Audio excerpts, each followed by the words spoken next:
Hey guys, it's Mr. Walker here again, the disembodied voice behind your computer. And today I'm going to be doing another brief introduction, and then you guys are going to be taking a look at another Khan Academy video because I think they do a really nice job of kind of laying out some of these concepts. But what I'm going to do is I'm going to show you what we're going to be learning about today, which is kind of expanding upon what we did in the previous lesson where we were multiplying a single digit number by a multiple of 10, so either 10, 100, or 1,000. Today we're going to be looking at multiplying a single digit number by multiples of 10, but instead of 10 or 100 or 1,000, we're going to be looking at multiples of 10 as far as maybe a 20 or maybe a 200 or maybe a 2,000 or maybe a 40, a 400, and a 4,000. So we're going to be looking at what changes and what's the same and what's the difference and what are some patterns we can recognize no matter what kind of numbers we're multiplying by. So before we get started, please make sure that you have your place value chart, kind of like the one I have here, and something to write on, something to write with.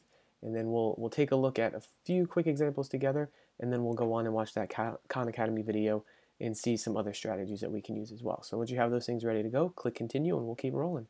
Alright guys, so I'm going to start by writing some problems up here on the top of my place value chart.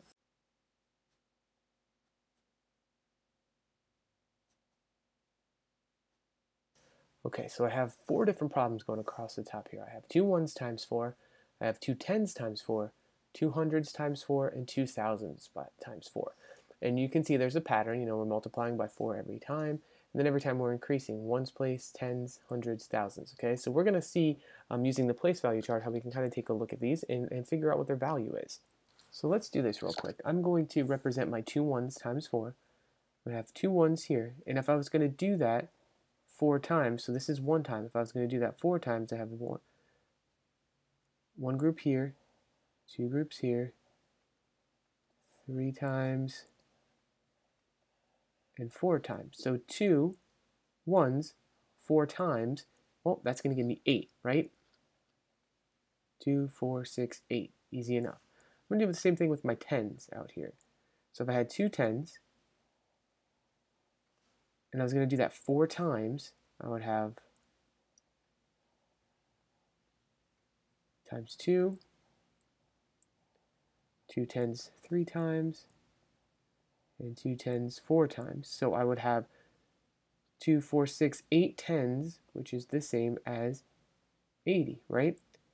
10, 20, 30, 40, 50, 60, 70, 80. Interesting. So are we noticing a pattern here at all? When we will go from the ones to the tens, what changed about our answer? Right, we added a 0 in it because we're in the tens place now. So knowing that and seeing that pattern, what do you think is going to happen in our 200s times 4 and our 2000s times 4? Start with the 200s times 4 first. What's that going to work out to? Go ahead and draw it out in your place value chart and then tell me what the value of that would be. All right, if I had my 200s, right, and I was going to do that 4 times, so that's 200s. It's times 2, times 3, times 4, so I have 2, 4, 6, 800s, and 800s is the same as 800. Interesting, okay? Hopefully you guys got the same thing. Then if I did that in my thousands place, well, the same thing's going to happen. So there's times 2, 3 times, 4 times, which would give me 8 thousands, which is the same as 8,000. So you can see each place value I go up, I'm really just changing what's on the end of my number, right? The first digit staying the same, all that's changing is the value of where it's at.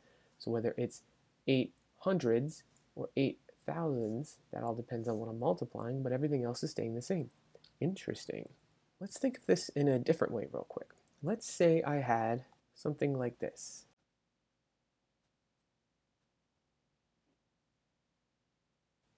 What do you notice about these problems so far? Awesome. Well, all of my unit factors that I'm multiplying by is 8. So I'm doing 8 times something. And every time I'm doing it times 2, even though it's 2 ones, 2 tens, 2 hundreds, it's 8 times 2 every time, right? And my base product every time is going to be 16. So 8 times 2 ones is going to be 16 ones. 8 times 2 tens is going to be 16 tens. 8 times 2 hundreds is going to be 16 hundreds. Take a guess at what you think 8 times 2 thousands is going to be? Right, 16 thousands. Awesome. So you can see that I can kind of just pay attention to these first base units here and then worry about the place value after the fact, okay? Interesting. Let's look at one more thing real quick and then we'll move on to that Khan Academy video. All right, so I'm throwing a word problem at you real quick, and this one says that Francisco played a game and earned 60 points for every coin he collected. He collected 7 coins. How many points did he earn for the coins he collected? So this is a multiplication problem, right? Because every time he earned a coin, for every coin he collected, he got 60 points. So he got 60 points 7 times because he collected 7 coins. So here's another way that we could think about this problem. Let's say that each one of these boxes was a coin. And each coin, like we said, was worth 60 points, right? Well, he's going to do that 7 times. So 1, 2, 3. All right, so there's my 7 coins, each worth 60 points. So I want to figure out what this total value is in points. So I'm going to count by 60 7 times, right? So I want to know what 7 times 60 is. If I really break this down, we were kind of looking at before with the other examples, we kind of looked at the first factors, but didn't really worry about the place value until the very end. So another way I can think about that is, even though this is 60, I'm just going to worry about the 6, right? So I'm going to think of this as 7 times 6 times 10. I kind of broke apart that 60 into a 6 and a 10, okay? Because I'm not going to worry about the 10's place value yet. I'm just going to worry about the 6. So 7 times 6, well, that's going to give me 42. Can't forget that 10, though. And 42 times 10 would be 420, because we learned that in a previous lesson about multiplying by multiples of 10. So really, again, what I'm doing is just kind of focusing on those factors to begin with, not the place value so much until we get to the second to last step, and then we can bring that place value back in, okay? So Francisco had earned 420 points for those 6 coins. Not too bad, right? All right, so what we're going to do next, or what you guys are going to do next, you're going to watch a video from Khan Academy where it's going to go through this in a couple different ways, so you'll start to build some knowledge there and build some strategies to be able to multiply single-digit numbers by different multiples of 10, whether it's 60 or 600 or 6,000 or different things like that.